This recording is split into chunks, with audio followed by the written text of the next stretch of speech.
Heavenly Father, we beseech Thee. I kneel before You as a member of this age-old craft, praying to You for guidance as I am on a journey for more light, but more especially light that has been lost, forgotten, or hidden among the ages gone by. The light that connects us with our very meaning and informs us of our purpose. Light locked deep within our past, beyond lips that no longer speak, and paths forgotten, no longer traveled. Aid me in my pursuit, Lord, for historical light.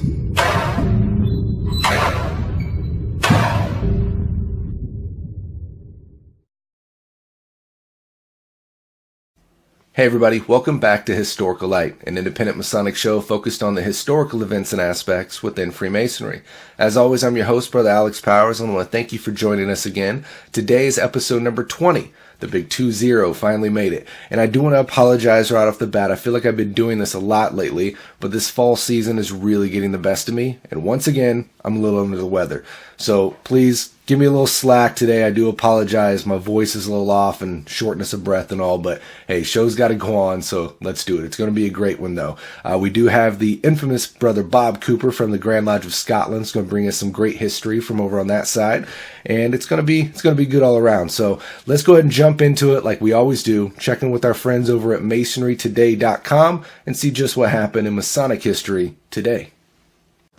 Alright, this is going to be fun on a stuffy nose. Today in Masonic history, John Jellicoe, 1st Earl Jellicoe, passes away in 1935. He was a British admiral. Jellicoe was born December 5th, 1859 in Southampton, Hampshire, England. He was educated at the Fieldhouse School in Rottingdean, and at the age of 13 he joined the Royal Navy and was assigned as a cadet on board the HMS Britannia. Starting in 1874, Jellicoe was assigned as a midshipman on board the HMS Newcastle in the Mediterranean Fleet. He served on a variety of ships in the Mediterranean as he moved up through rank. During the Egyptian War, he was in charge of a rifle company in Ismailia, Egypt. In 1883, Jellicoe qualified as a gunnery officer, and the following year, he was assigned to the gunnery school on board the HMS Excellent. In 1905, Jellicoe became Director of Naval Ordnance. By this time, he had been promoted to the rank of captain. He had also been assigned command over various seagoing commands. On March 8th of 1906, Jellicoe was made aide-de-camp to King Edward. He would continue as aide-de-camp until the passing of King Edward in 1910. During this time, he worked to improve technology in the Royal Navy. Specifically, he pushed for a fire control table. This was a mechanical computer which could calculate firing solutions for the warships. He also made 3rd Sea Lord and Controller of the Navy after being promoted to the Rear Admiral in 1907. After the passing of King Edward, he was promoted again to Vice Admiral and made 2nd Sea Lord in 1912. In 1914, Jellicoe was promoted to Full Admiral. He was then assigned to the command of the Grand Fleet, a fleet of ships that was created specifically for World War I. When the 1st Sea Lord and the 1st Lord of the Admiralty, Winston Churchill, came into a conflict which resulted in both men being removed from the positions, Jellicoe took up sides in the matter, coming down on the side of the 1st Sea Lord. This would be the beginning of the long-standing issues between Jellicoe and Churchill. As the commander of the Grand Fleet, there were no major issues, although there were also no major victories. This was upsetting to the British public. Some historians say that Jellicoe was not aggressive enough. Others blame the actions of the subordinate officers. Regardless of which is correct, Jellicoe was promoted to the 1st Sea Lord in 1916. As 1st Sea Lord, Jellicoe was faced with the serious U-boat issue that was essentially starving Britain. Jellicoe had been 1st Sea Lord for only a month when Lloyd George became Prime Minister. From the start, he was encouraged, mostly for political reasons, to remove Jellicoe as 1st Sea Lord. After several starts and stops in the process of removing Again, mostly due to politics, Lloyd George sent him a letter asking for his resignation in December of 1917. Jellicoe at first was going to refuse, then decided it was in the best interest of the Royal Navy. In 1919, Jellicoe was promoted to the rank of Admiral of the Fleet, which is the highest rank in the Royal Navy. A year later, in 1920, he was made Governor General of New Zealand. Jellicoe passed away November 20th, 1935. While serving as Governor General of New Zealand, Jellicoe also served as the Grand Master of the Grand Lodge of New Zealand. Alright, well, thank you to our friends once again over at masonrytoday.com for another great article. If you haven't done so, check them out over their website and on social media so you can keep up with them and their great articles they put out on a daily basis. Now that we're through that, let's go ahead and jump over and pay the bills. This episode of Historical Light is brought to you in part by our sponsor, Masonic Revival. If you haven't checked them out before, do so today after the show at masonicrevival.com. You'll find a great source there for your Masonic lapel pins, bow ties, neckties, and much more. And if you use our promo code, which is all caps, one word, HLIGHT, you'll get free shipping on your entire order. So make sure you check them out today and get some great merchandise. The show is also brought to you in part by viewers like you. If you like what we do here and want to see us grow and continue over time, you can as well support the show through the means of PayPal. You can go to our website, historicallight.com, click on the Support Us tab up in the main menu bar, and you can contribute either one time or in a monthly donation to the show, and we definitely appreciate everything you're willing to offer. It helps pay for the website hosting, the audio podcast hosting, and equipment upgrades. We've been able to get a little bit of that, so we're going to be doing some in-person interviews coming up here soon, and we appreciate you guys making that happen and keeping us around. So thank you so much for keeping the lights on. It is much appreciated. All right, well, bills are paid and lights are on for another week, so that's always a good thing. Now, I mentioned last time in the episode that today was going to be episode number 20. Is going to be an important day, a milestone for us, so we're going to do a giveaway. So if you want to get in on that, get on that list to be part of that giveaway, stick around to just after the interview, and we'll get details to you on where you need to go to get on the list. For now, though, we're going to jump over to the interview portion of today's show, and that's going to be with Brother Bob Cooper from the Grand Lodge of Scotland. Now, please bear with us. We're, doing a Skype interview over to Scotland. We did not get the greatest connection. Audio quality is not horrible, but the video does freeze up quite a bit. I've got to pre-warn you about that. If it kills you too much, you can definitely jump over to the podcast version and listen to it there. But bear with us. We're at the mercy of technology, so what can we do? But let's jump into the episode, or to the interview portion of the episode, and I hope you guys enjoy. We'll see you right after.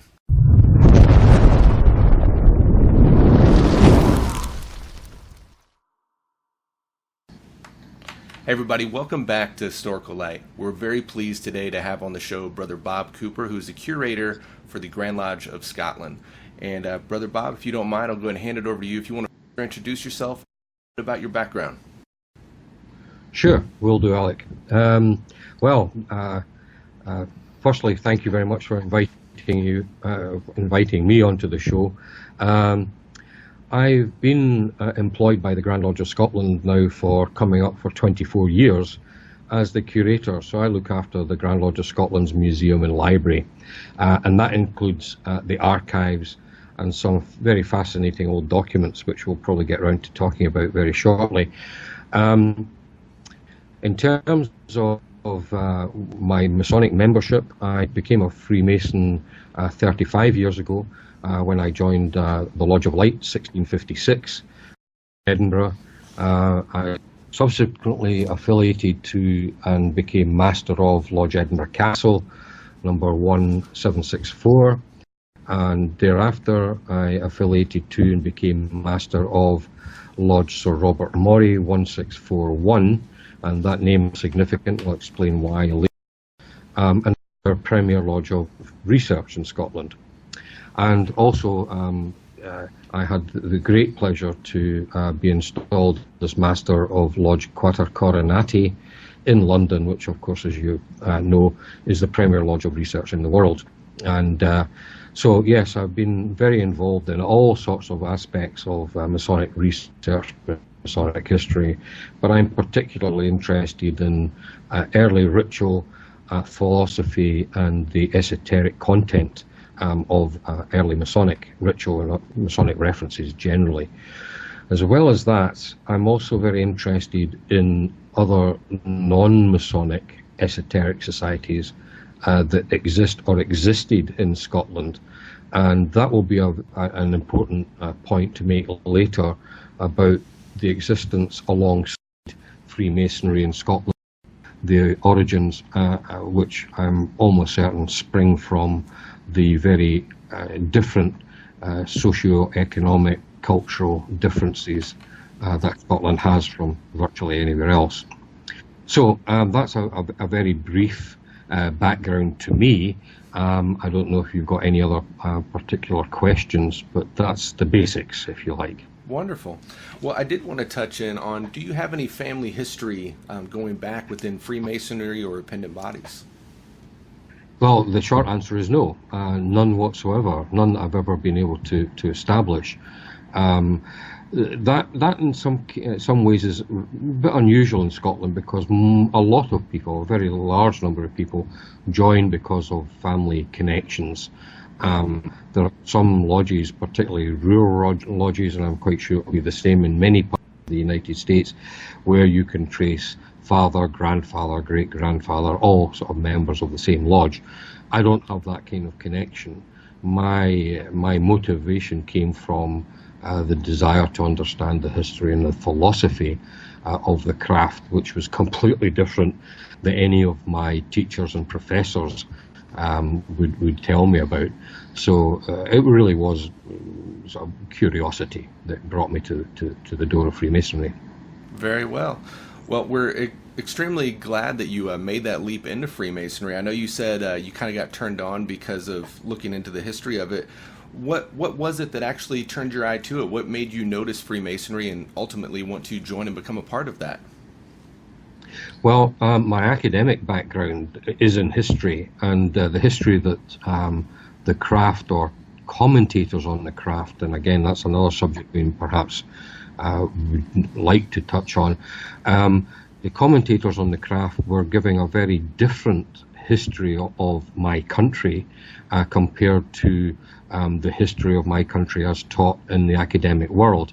And that, in some ways, that's kind of disturbing, because if you're brought up being taught about Scottish history, and then all of a sudden, left of field comes this huge amount of historical information that is completely at variance with what the mainstream academia will teach you, then it's for people like me, it's pretty serious stuff, so very challenging, and so that's why I decided that I needed to invest. I did so from outside of the craft, and then I thought, well, I'll become a member and investigate it from inside the craft. So I have the advantage of having looked at this from a Masonic and non-Masonic point of view. Wonderful. Well, we want to kind of segue into the topic today, which we're going to be talking about the general history of Freemasonry within Scotland. But before we do so, we know that you are acting in the role as the curator for the Grand Lodge of Scotland. Could you run us through what is a typical day like in your shoes as the curator? Right, well, what's typical? That's actually extremely difficult because every day, I guarantee every day is different. First and foremost, I suppose, I actually think about a typical day. First and foremost is answering emails. There's usually a considerable number of emails. And for anyone who hasn't had an answer yet, by the way, please bear with me. I presently have in excess of 3,000 unread emails. And so the chances of you getting a very quick answer are pretty slim, I have to say. So being one of the oldest Grand Lodges in the world, and also being and I say this in order to provoke subsequent discussion, being someone who comes from the country where Freemasonry originated, well before 1717, means that we get lots and lots and lots of inquiries from all over the world as to the origins, history, philosophy, etc., etc. So that takes up a substantial amount of time.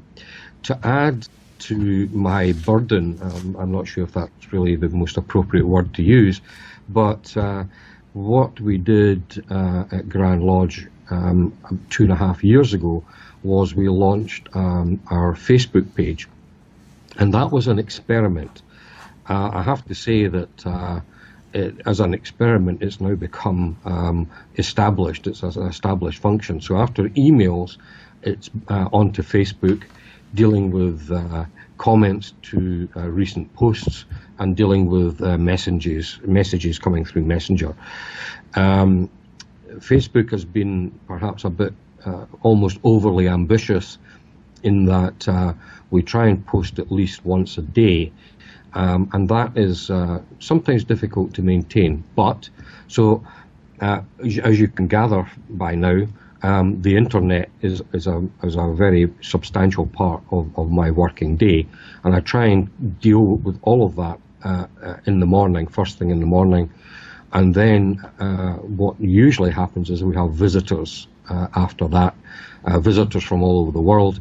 And we live in an era of budget airlines, cheap airfares, and of course we are also in the situation where the pound sterling isn't doing terribly well against other currencies. So Scotland is now a very cheap place to visit compared to 10, 15 years ago.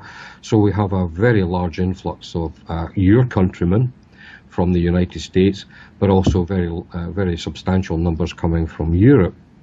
And the third effect, the third cause, is what we're calling the Outlander effect, where lots of cable TV films and programs are being made, shot in Scotland about Scottish themes, and that is also raising the awareness of Scotland. And of course, a lot of Freemasons are interested, well, you know, what Scotland got to offer from a Masonic point of view. So that usually takes me up to about lunchtime. Thereafter, you know, anything can happen.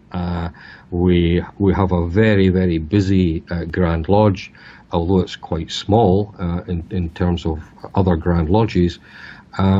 We have, in fact, we're simply very grateful that we have lodges in excess of 40 other countries. So this is a product of, you know, what we call the itchy feet syndrome of the Scots who have kind of trotted around the world, sometimes with a very purposeful gait to look for a new and better life, or quite often just because they wanted to see what was around the next bend or over the next hill. And so wherever they ended up, you know, we have a saying in Scotland that wherever Scots settled in numbers, the first thing they would do when they settled would be to build a kirk. The second thing would be to build a bank. The third thing would be to build a pub.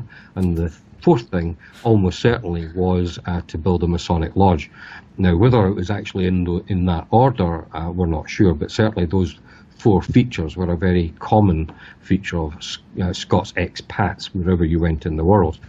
And so for that reason, the Masonic lodges and Scots generally have carried Scottish culture all over the world. And when I say culture, that's a completely huge subject in its own right, but they have carried Scottish culture, and particularly for our purposes, Scottish Masonic culture all over the world. And so a lot of people have become aware that Freemasonry, Scottish Freemasonry, is a very different beast from Freemasonry that exists anywhere else. They are fascinated by it, and because of the very different esoteric philosophy of Scottish Freemasonry, they're attracted to it, and that sustained these Scottish lodges all over the world. And of course, many of them still exist, even although they're now under the jurisdiction of other Grand Lodges. So if I can remember further down the line, that might also be something worthwhile touching on later on. But that kind of gives you an idea of what I do in the early part of my working day, the rest of the time tends to be taken up with the usual bureaucratic stuff, dealing with committees, Grand Lodge itself, meetings of Grand Lodge, and all that kind of thing, which may or may not be boring. It depends on the content, I suppose. So there you are. So that's a very, very rough idea of a typical working day for me. Well, wonderful. I know it sounds like you stay busy, and you're talking about you've been off for this extended leave, so I can imagine you got a fair amount to catch up on. Absolutely. So now, one very interesting point you touched on, you're talking about how Freemasonry originated in Scotland. And as we're segueing into our main topic of the history of Freemasonry, would you mind to delve into the early history of Freemasonry in Scotland, and we'll kind of go from there? Sure. Well, there's a phenomenon, just as we're talking at the moment, and that is, of course, we are celebrating the 300th anniversary of the first Grand Lodge.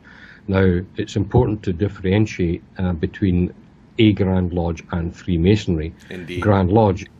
Yeah, so a Grand Lodge is merely a head office. It's a bureaucratic edifice used to administer lodges and the members of those lodges. So although it's an important event, it is, in my opinion, merely one step along the way in the history of Freemasonry. And so my particular interest is not, I have to say, in the formation of Grand Lodges, but in the origins of Freemasonry, not the origins of Grand Lodges. And I think some people, I mean, don't get me wrong, the pomp and circumstance of a 300th anniversary is thoroughly enjoyable, but from a historian's point of view, it can be rather a distraction. So what tends to be obscured because of that pomp and ceremony is the factual information that exists in Scotland regarding Freemasonry. Now, here we come to an essential problem, which is definitions. If you go to someone anywhere in the world, indeed, and said to them, who built Rosslyn Chapel, for example, then almost immediately the answer would be, or almost certainly the answer would be, the Masons. And of course, when you say to someone, who are the Masons, then of course the automatic answer is nearly always, well, you're talking about the Freemasons. The situation in Scotland is quite unusual because we have two types of Masons historically in Scotland. One is stonemasons and the other is Freemasons. So this is where the seeds of confusion are sown. So what I'm going to tell you about initially is the organisation of stonemasons lodges in Scotland, and this goes back to 1475, when the stonemasons of Edinburgh in particular were recognised as being an official body, an official civic body, which was incorporated into the town political system of Edinburgh. Now, that incorporation, as we called it, is somewhat similar to an English guild. Not quite the same, but similar. Now, this incorporation of stonemasons had certain rights and responsibilities. The responsibilities were to negotiate with employers, quite often the city council, but almost certainly the church, negotiate wages, negotiate apprenticeship periods, all that kind of stuff. And so for us, the interesting part is what they got out of it, if you like. And what they got out of it, apart from this kind of political recognition, was the fact that they were made responsible for looking after a particular aisle in St Giles Cathedral, and this was the aisle that was dedicated to St John the Evangelist. Now, that meant that not only did they have to keep it clean, maintain it, pay for the candles, make sure that the priest said masses for the souls of deceased members, and so on, it also became the place where they held their annual meeting for business purposes, essentially. And in those days, they would only meet once a year, and of course, that would be on the feast day of their saint, which was St. John the Evangelist. And that feast day is on the 27th of December every year. And that is a very interesting point that I'll leave just for the moment, but we'll come back to later. What happened thereafter was that that meant that the stonemasons of Scotland were recognised, but were not almost certainly were not very organised, but they were recognised as being having some kind of economic and political clout, not enough to become in any way dominant, but they at least had a voice at local level, at the city level. So in that sense, they were a part of wider society. We know very little about what they were doing after they were officially recognised until we get to the very late 16th century. And what happened was that in the royal court, it was decided that an individual had to be appointed to look after all the property that was owned and used by the royal family. And this individual was by the name of William Shaw. Now, William Shaw was appointed the Master of Works to the King, and as I said, he was responsible for looking after all the buildings. Now, he was appointed in 1593. This means that he was in direct contact on a daily basis with stonemasons and thereby their lodges. We're very blessed here in Scotland with a lot of written records signed by William Shaw, signing off accounts to make payments to stonemasons for work that he had ordered them to carry out. He was a typical medieval civil servant, and it's pretty clear that he found this kind of very loose, disorganised system of stonemasons' lodges scattered across Scotland to be somewhat inefficient, and he decided that things had to be put on a much more formal footing. And so he wrote what we now call the Shaw Statutes. And these are the first regulations directed at lodges for conducting of business. And the statutes themselves contain lots and lots of wonderful information.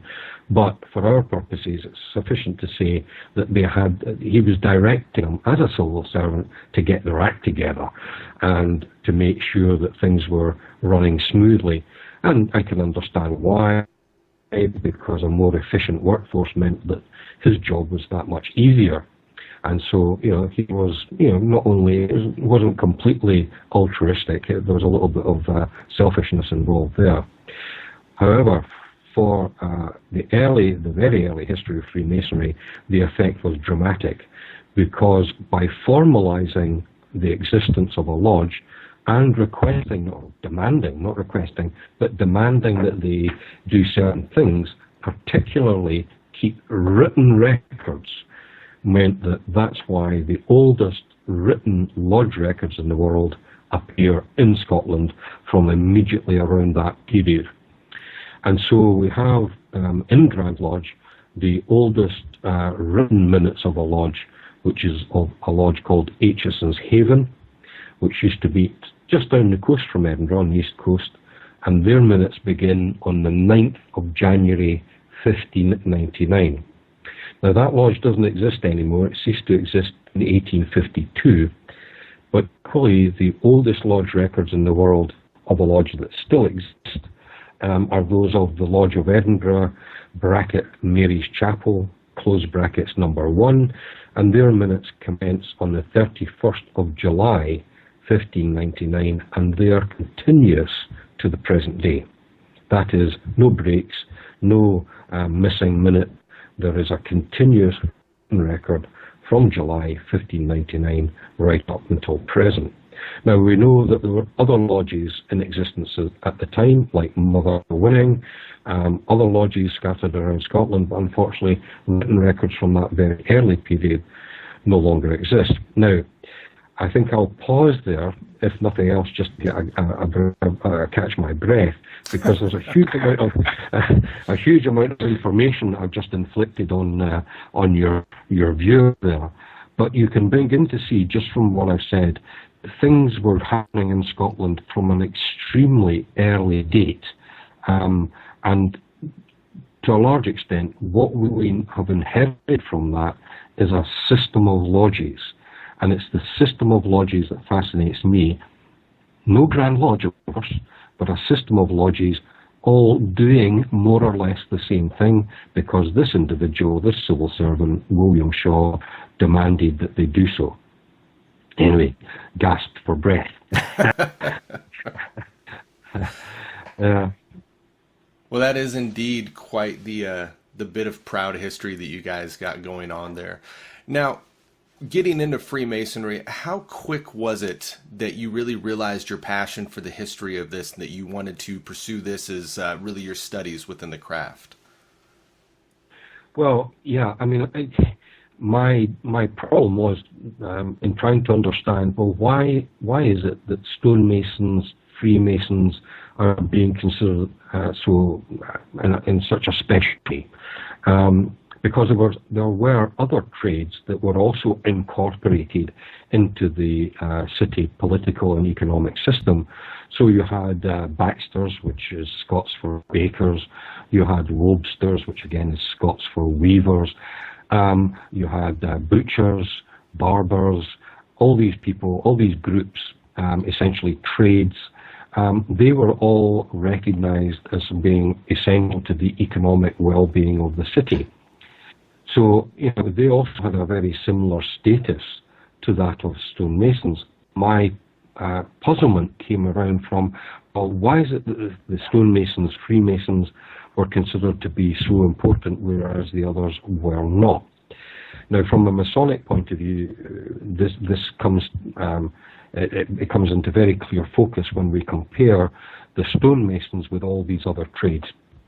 An incorporation, or a guild, if you like, was essentially a bureaucracy that was expected by the city elders to look after the affairs of their trade, to make sure that nobody stepped out of line, basically, and everybody was trained properly, that wages were not excessive, all that kind of thing.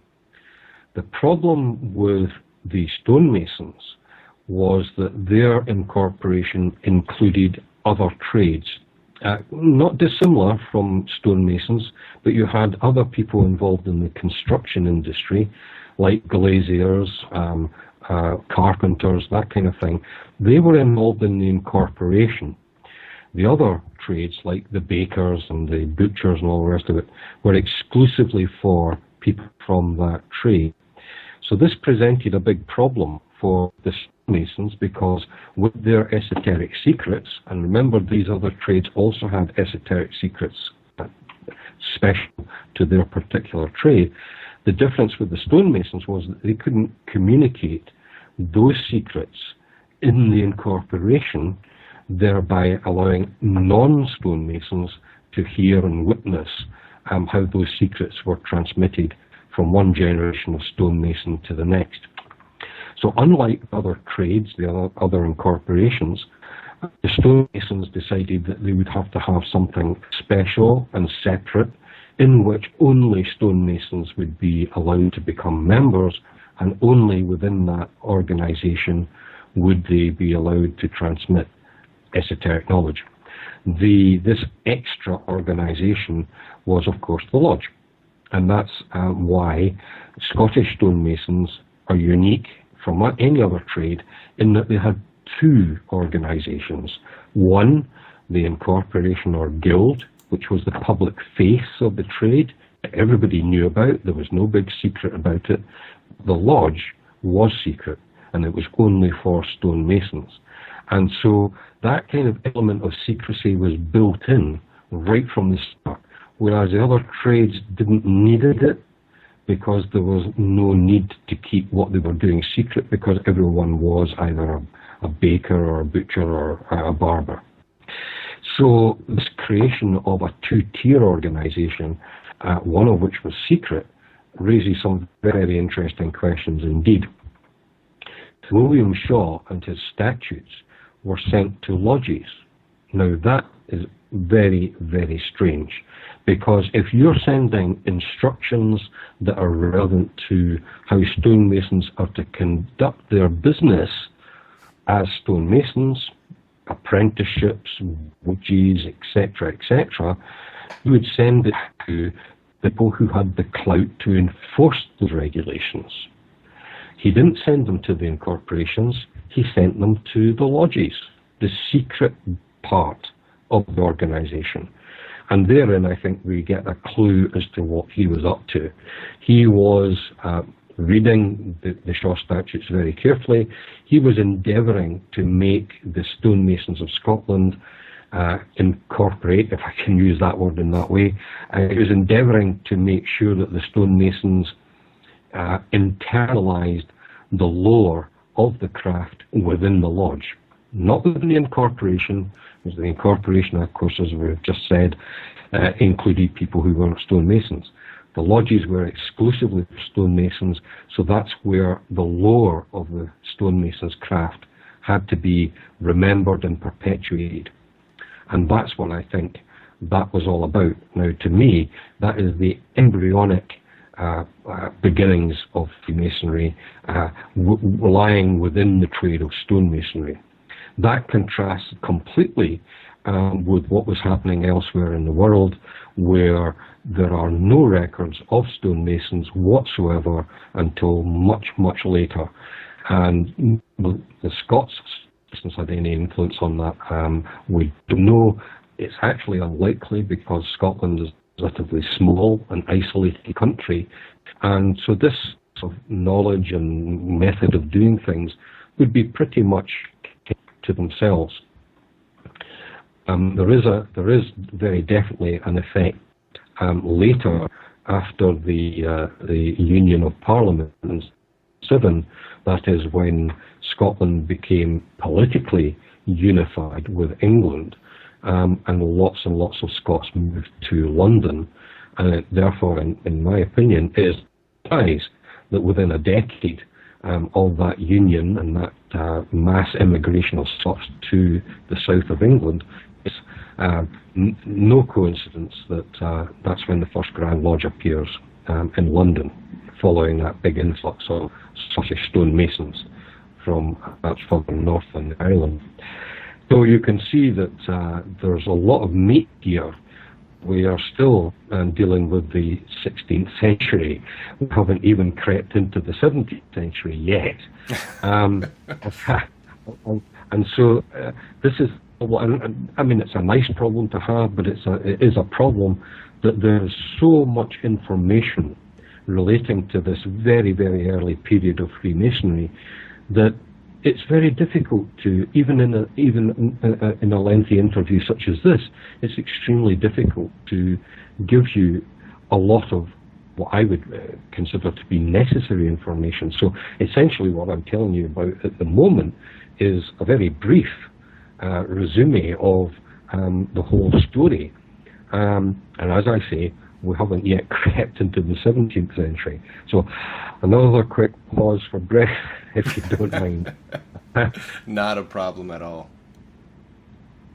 Right. Freemasonry obviously has such a magical history behind it. I know that's one of the things that really drugged me in as soon as I got in the door. You know, right off the bat, it was kind of the lure of, you know, what is this Freemasonry thing? But you get into it and you see those proud roots that go back so far. And there's just something about that that demands your attention. So hearing about it going that far back just really leaves me in awe. And I think a lot of people that are invested in this show and what we are interested in are really in the same boat with that. So we're appreciating everything that you have put into the craft to be able to present this information to us. Yeah, okay. Well, I suppose the next part of the story relates to what happened immediately after the Shaw Statutes were issued. And here it's important, I mean, we know these things because the Scots typically would write things down. And they were great record keepers.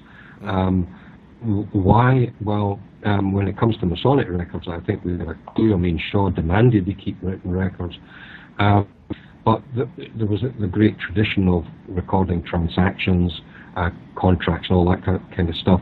But what Shaw was doing, as I said, was writing to the lodges, and when the lodges received, and he sent the same document to every lodge in Scotland, many of them pasted these Shaw Statutes into the minute books, and these minute books still exist.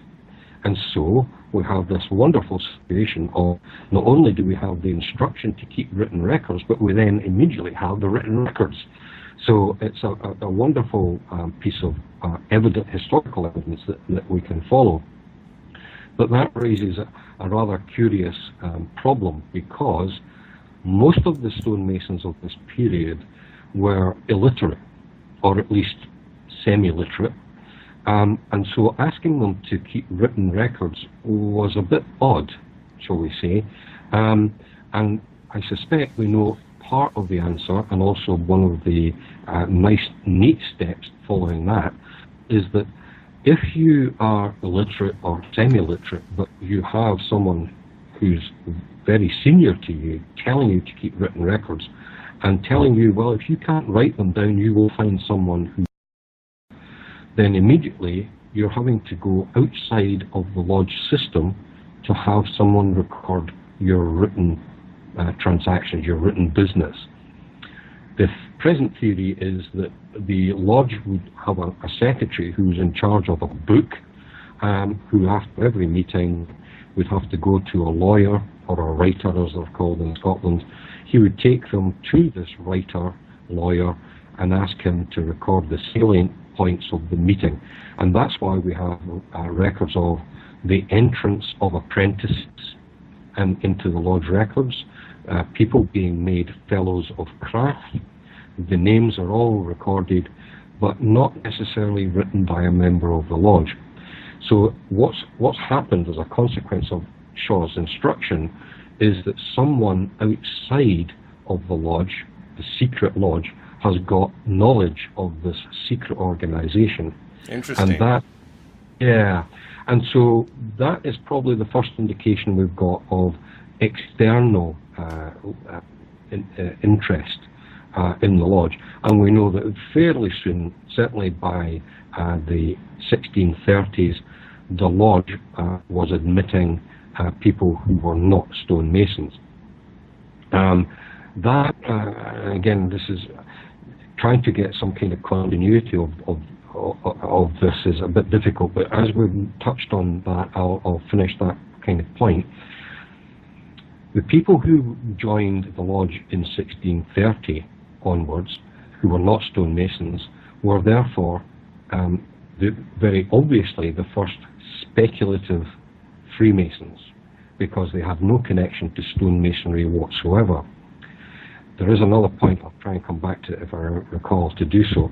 However, that means, and we all know of this individual's name, Elias Ashmole, who's quite often claimed to be the first speculative Freemason in the world, because he was initiated in a lodge according to his diary, not according to lodge records, but according to one entry in his own diary. He was initiated in the year 1646.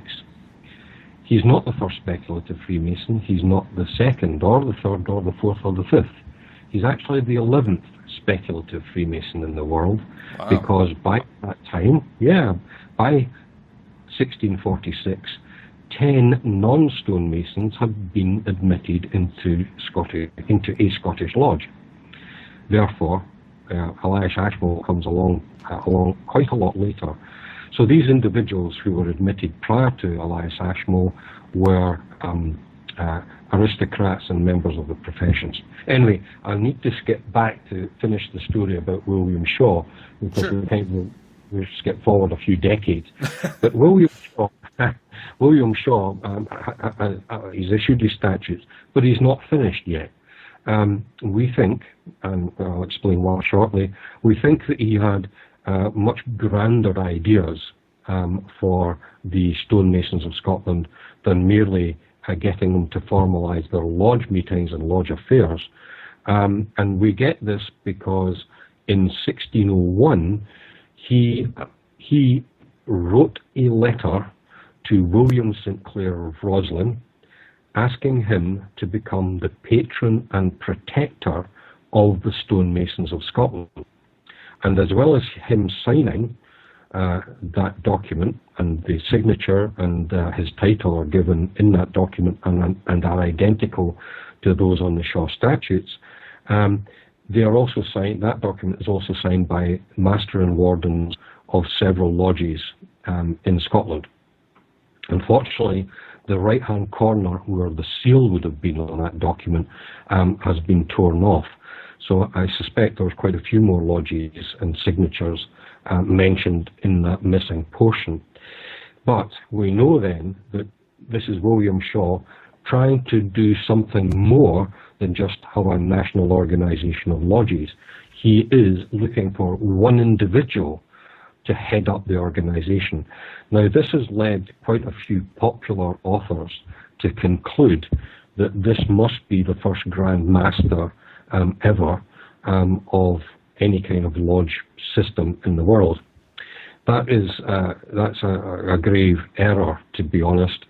When you read the document carefully, it's very clear that this is a letter, and you could almost say it's a begging letter. It's a letter by stonemasons looking for someone who's going to become the arbiter of their internal disputes.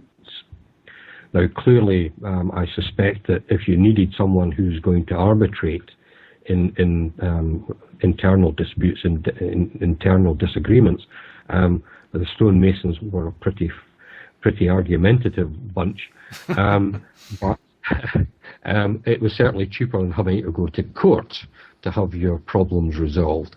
So William St. Clair was not going to get paid for this. He was going to have the nice title of patron and protector. Unfortunately, he was never able to actually fulfill the function in any event. But you can see, from my point of view, or from the Masonic historian's point of view, that William Shaw was aiming for even more than just what he'd said in the Shaw Statutes. Very unfortunately, the year after he'd written this letter to William St. Clair, he passed away. He died in 1602. So we will never know, unfortunately, whether he had any further plans, whether he had any grand plans for any kind of grand organisation. We'll never know, but we can speculate. And I think because he was so interested in this organisation, this lodge system, we have to guess that he had more than just an economic efficiency desire. He was of a stature that he did not have to get involved with these people at all. He, to be honest, these were what you would call the Dirty Hands Brigade. They were ordinary working guys, semi-literate at best. Why on earth was he going to all this trouble? Well, we can only conclude that he found that what they were doing was of great interest. Why else? To be fair, he may have just been a very, very good man and was trying to make sure that these rather underprivileged individuals had the best organisation that he could make. But you get the impression from reading the words that he uses in the Shaw Statutes that he found what they were doing to be of great personal interest. And unfortunately, I don't think we have time for this, but there is very, very clear indications that William Shaw was a practicing Hermeticist, interested in all sorts of esoteric knowledge at the time, and there are very clear indications that he was trying to embed personal Hermetic philosophy within these stonemasons' lodges. Really? And yeah. And I think we can conclude that not only from the Shaw Statutes themselves, but from his personal activities within the royal court of James VI, and his Queen Anne, to whom he was Chancellor, and he was also the keeper of her sacred ceremonies. and all this. So you can see there's a lot of esoteric stuff bubbling around here. Now, Scotland at that time was a pretty dark and dismal place, socially, economically, but that didn't mean to say that human beings were trying to strive to understand the world they lived in. And I suspect, strongly suspect, that William Shaw and some of his colleagues in the Royal Court were striving to understand the world that surrounded them. And that is, in my opinion, the great thing that he has passed to the stonemasons and in terms of, look, this is one way of looking at the world. I'm not saying it's necessarily the only one, but it's the one that I'm personally interested in, and I'd like you to think about using it to benefit yourselves, to try and improve yourselves, to philosophize, to use in your ritual, and all kind of stuff. I say, unfortunately, he died in 1602, so we can never be sure, but there are certainly hard evidence from the statutes, and there's a great deal of circumstantial evidence from the records surrounding what was going on in the Royal Court. Making it even more fascinating, the year after Shaw died in 1602, the Royal Court essentially up sticks out to London. This was because Queen Elizabeth I had passed away, and the crown then passed to her nephew, Mary Queen of Scots' son, James VI, who then became James of England. And the Royal Court of Britain then moved to London, and if, as I strongly suspect, James VI of Scotland, the first of England, had been educated in Hermetic thought, here we have a very intriguing possibility that the first king of Britain was educated by a Hermeticist, and what is more, a Hermeticist of the first order. Wow. Yeah, so you can see why I'm really interested from a historian's point of view, that the hidden history of my country just fascinated me. I mean, you could read any number of academic books about the history of Scotland, and this kind of stuff is simply never touched on. And it takes a little bit of teasing out, and in some ways it's rather sad, I have to say, that all this kind of all these conclusions come from Masonic Lodge records, and they're only this information is only contained within these Lodge records, and the academic world has essentially ignored their existence. The fact that they could be used to build a different history of Scotland just seems to be unimportant to them. But even then, I mean, these are important social documents because of the names that people, the names of people being recorded, their activities, their places. So there's more than just a general history of Scotland here. There are all sorts of different strands that could be pulled out. Social history, economic history, even geography can come into play here. But as I say, the academic world has simply not picked up on this, which is rather sad. So William Shaw is dead. The king, who would have had some knowledge of his activities, has moved to London, but the lodges continue to exist in Scotland. Now, this must have caused them a problem, because the guiding light, William Shaw, has gone, the Royal Court has gone, there is no real focus of power for them, they have got no patron and protector. William St. Clair of Roslin has run away to Ireland, so they're left on their own. So what do? Well, William Shaw left them a wonderful legacy. He left them the Shaw Statutes. And these Shaw Statutes were so important to these lodges that they had included them and added them to their lodge minute books, their written records. And that's what guided these Scottish lodges for the remainder of the 17th century. And we can see that because they kept these written records. When a lodge was founded or came into being, they immediately started to keep written records. What seems to have happened is, of course, inevitably, because there is no one individual saying, "Oh, no, your strayed from rule number 20, get back in line, began to drift in terms of local custom and practice. And so we then find that, a stonemason's lodge that rigidly applied Shaw's statutes remained very much the same kind of lodge that existed in his time. Other lodges drifted further away and started to admit people who weren't stonemasons. And that gets me back to this point about these first 10 speculative Freemasons. When you became an entered apprentice, that simply meant, in Scottish stonemasons terms, that an apprentice was apprentice's name, and to whom he was apprenticed was entered into the lodge records. So that's where the term entered apprentice comes. The apprentice was entered into the lodge minute book. He was entered into the lodge at the age of 14. That was the age everybody, all the other trades were the same.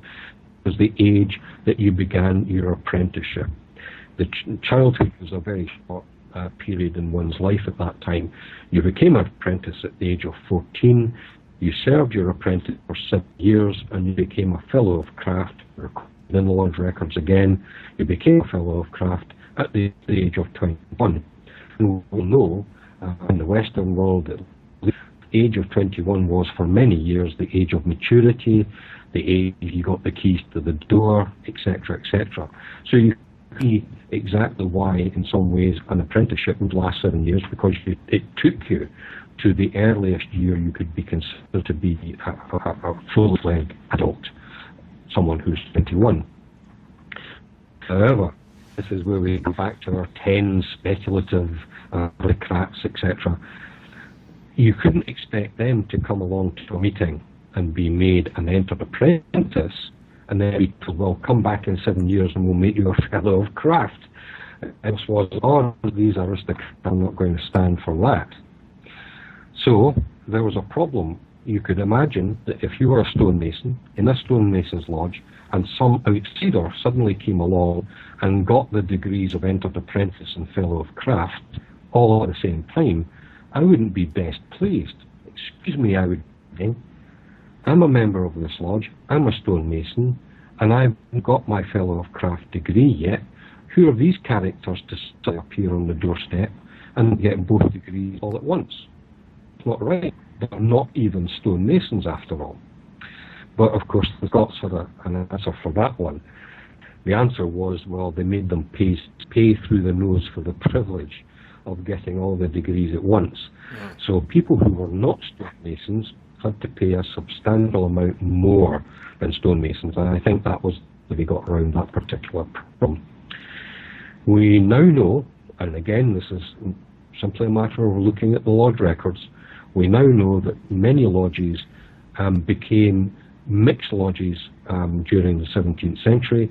The classic example I will mention is the Lodge of Aberdeen, which was formed in 1670.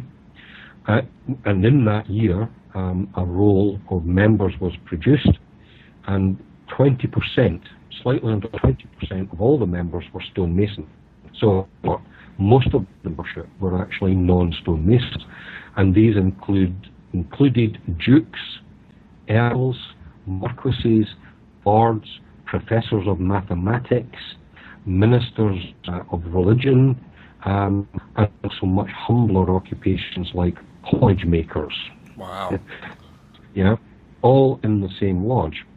So you can see that there's two consequences of this. One is for our Masonic history, where you can see that the egalitarian nature of craft today was already in existence well before the existence of any Grand Lodge.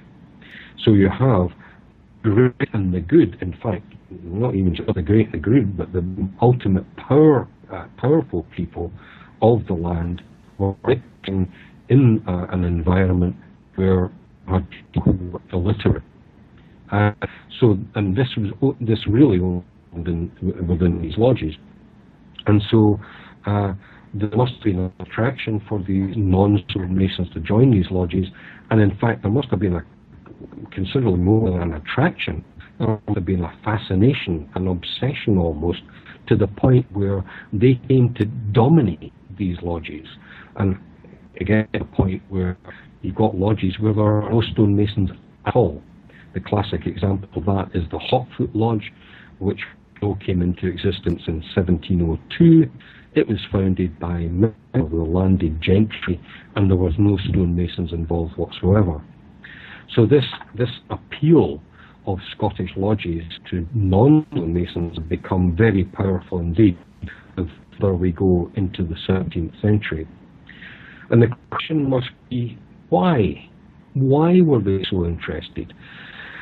We'll never know, I don't think, for sure, because very, very few people wrote about their interests in that sense.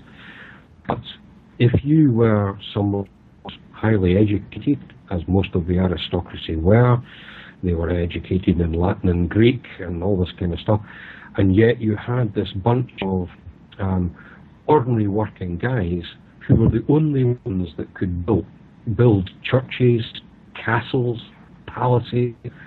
How could they do that without any kind of education at all? And I suspect part of that was the reason why these people joined the stonemasons' lodges, just to try and find out what they knew. What was it that they had? What knowledge did they possess that allowed them to build such magnificent structures when the outsider, the extremely well-educated aristocrat, didn't have a clue how to build anything? So what was it the stonemasons had that nobody else had? As well as that, we can't discount an element of voyeurism, where slugging it with your inferiors might have been an attraction as well. Having said that, I don't think that was a prime reason, because, as I say, they came to dominate lodges, and the stonemasons were squeezed out. So they took over lodges, and they made the lodges their own, if you like. And so there was much more to, I think, than that. However, we then have to ask, well, what was it that they were doing? And I think my time must be nearly up, is it? I'd like to sort of We are getting a little late in the hour, but if you want to go ahead and finish up, and I kind of wanted to inquire, there is so much information here, if you'd actually be willing to come back on for another interview to kind of pick up where we left off. Sure. Right, so what we'll do is we'll wrap this up, I think, in the sense that get to the very early part of the 18th century, where you have a national network of lodges from the north of Scotland to the southwest to the southeast. They all seem to be doing pretty much the same thing, but they have local differences. And these local differences are essentially not terribly important in the scheme of things, but it looks very certain that their ritual there are variations in their ritual, there are certainly variations in their regalia and all the rest of it.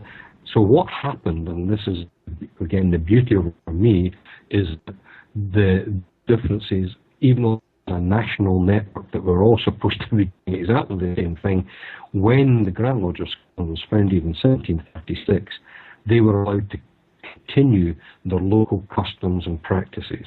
And so that's why if you come to a Masonic lodge in Scotland, you will find every lodge has got its own colour. And what's more interesting to the likes of me is that every Scottish Masonic lodge has the right to devise its own ritual.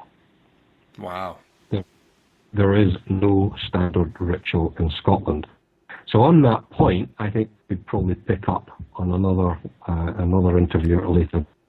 That is quite the mic drop to leave it on. So I hope everybody is intensely awaiting the next time we have you on to pick that conversation up and delve a little bit deeper into that. But for now, I do want to hand it back over to you for any final comments or plugs on any books or anything you'd like to advertise, and then we will wrap it up for today. Sure. Gosh, I'm really not. I'm too busy after all these kind of personal sort of matters. I wish I had a secretary who could deal with all these things. But if you're interested in old news, you can always look at my website. That's robertldcooper.org. And you'll get a list of some of the stuff I've done over the years, but I have to say it's pretty out of date because I've been too busy with the Grand Lodge Facebook. So if you're interested in reading a lot of history, snippets of information about Lodge history, Scottish Lodge history, Scottish history sometimes, all that kind of Masonic, good Masonic stuff, have a look, go to Facebook, search for the Grand Lodge of Scotland, and you'll come across our Facebook page. No problem at all. And that's probably the best sources I can suggest that you look at. In terms of other ongoing things, what we'll probably try and do is I'll try and pick up at a later date when I get back to you of a bit more of a polished delivery of such matter for you. Okay. Not a problem. We'll make sure we have those links and everything available on the site so all of you can easily get access to that. And we want to thank you, Brother Cooper, for coming on the show and sharing that deep passion you have for the history of the craft. It definitely radiates through your words, and we are deeply appreciative for all the work that you've done in the craft and for coming on the show today to share that with us. So we eagerly await to have you on the show again and pick up where we left off on this great history from Freemasonry over in Scotland. Okay. Well, thank you for inviting me on to the show. Great. Thank you, brother. You take care. We'll talk to you soon. Sure. Bye for now. All right. Well, I hope you guys are enjoying that so far. I do apologize for the video quality. Like I said, we had a bad connection with Skype.